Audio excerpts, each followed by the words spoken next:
This is the story of Michael Adebolajo, one of Belmarsh's most dangerous criminals, a man found guilty of murdering a British soldier in broad daylight.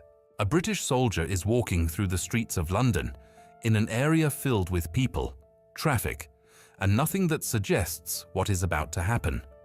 Within seconds, everything changes. A car suddenly mounts the pavement and strikes him, knocking him to the ground in front of witnesses who are left frozen, trying to understand what they're seeing unfold in real time. Before anyone can react, two men step in, closing the distance as the situation escalates instantly. What follows shocks the entire country. This is the moment Lee Rigby was murdered in Woolwich, London. The attackers carry out a sustained knife attack in full public view, continuing even as people look on in disbelief, the scene quickly becoming one of chaos and panic. Witnesses later describe the attackers moving around the area immediately after, their hands visibly stained, as the reality of what has just happened begins to sink in. People stop, cars halt in the road. Some step back, others begin recording, trying to capture what they are seeing. The attackers do not try to escape. They do not run. Instead, they remain at the scene, walking calmly as the aftermath unfolds around them. The only reason we have killed this man today is because Muslims are dying daily by British soldiers. And this British soldier is an eye for an eye and a tooth for a tooth. Emergency services are called within moments, and the situation begins to shift as police are alerted.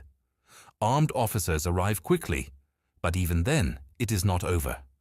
The suspects move toward police, forcing an immediate response. Shots are fired. Both attackers are brought down and arrested at the scene.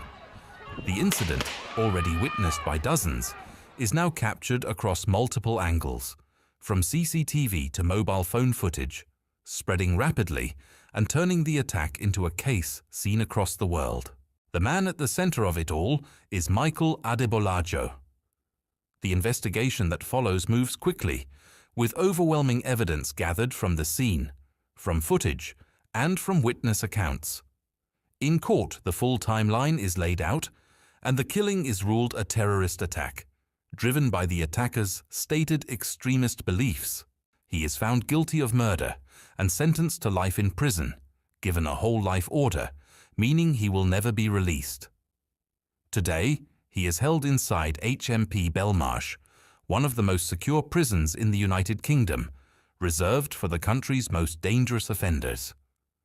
But his story is only one of many behind these walls, because not every crime inside Belmarsh happened in the open.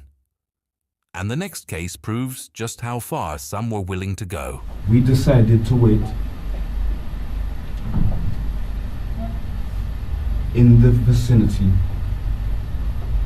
of the barracks that is in Woolwich.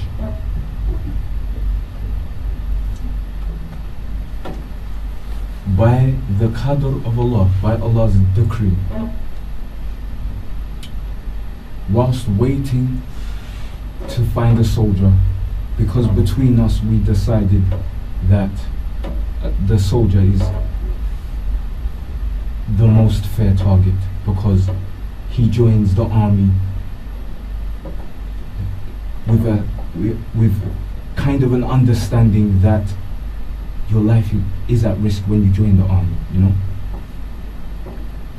But not every man inside Belmarsh carried out their crime in public. Some were responsible for something far bigger, something that unfolded in seconds, but changed lives forever. This is the case of Hashem Abedi. At the end of a concert in Manchester, thousands of people are leaving the arena.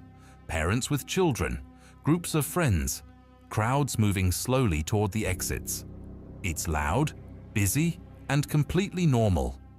Then, within seconds, everything changes.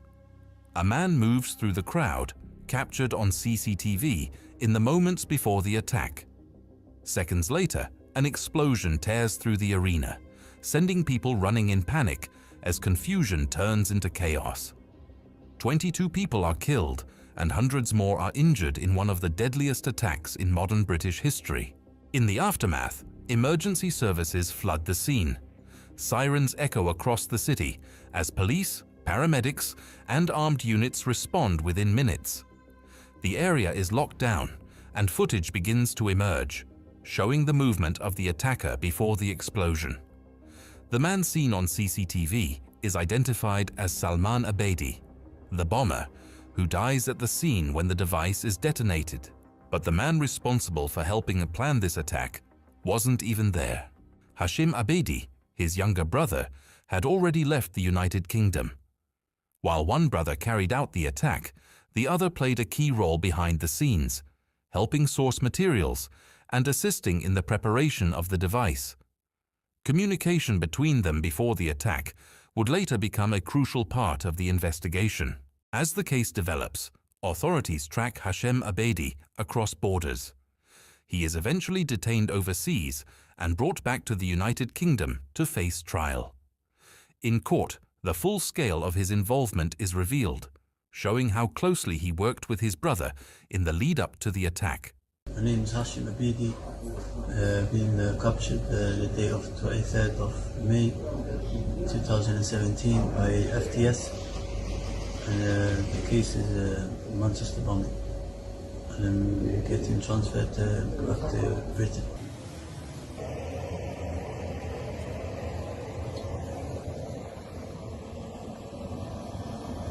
He is found guilty of 22 counts of murder, attempted murder, and conspiracy to cause an explosion. He is sentenced to life in prison with a minimum term of 55 years, one of the longest ever handed down in the UK, ensuring he will spend decades behind bars. But even inside prison, the danger does not end.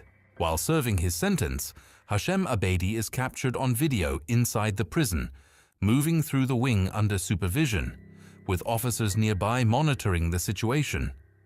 At first, nothing appears out of place. Then, without warning, everything changes. He suddenly launches a violent attack on prison staff, using makeshift weapons and causing serious injuries before the situation is brought under control. The footage makes one thing clear: even behind locked doors, the threat has not gone away. He remains unpredictable, and he remains dangerous. Today, he is held inside one of the most secure prisons in the United Kingdom, HMP Belmarsh, a place reserved for those considered too dangerous for anywhere else. And this is where his story continues, behind reinforced walls, inside Belmarsh. Would you give me your full name and date of birth, please? My name is Hashim Abedi, date of birth 8th of April 1997. The 8th of April 97. Is it fair to say that what Salman did has come as a complete shock to you? Yes. And I think you've used that phrase, haven't you, in your prepared statement? Yes. And that you don't in any way support or condone what he did? Yes. Like, comment, and subscribe for all the latest crime updates.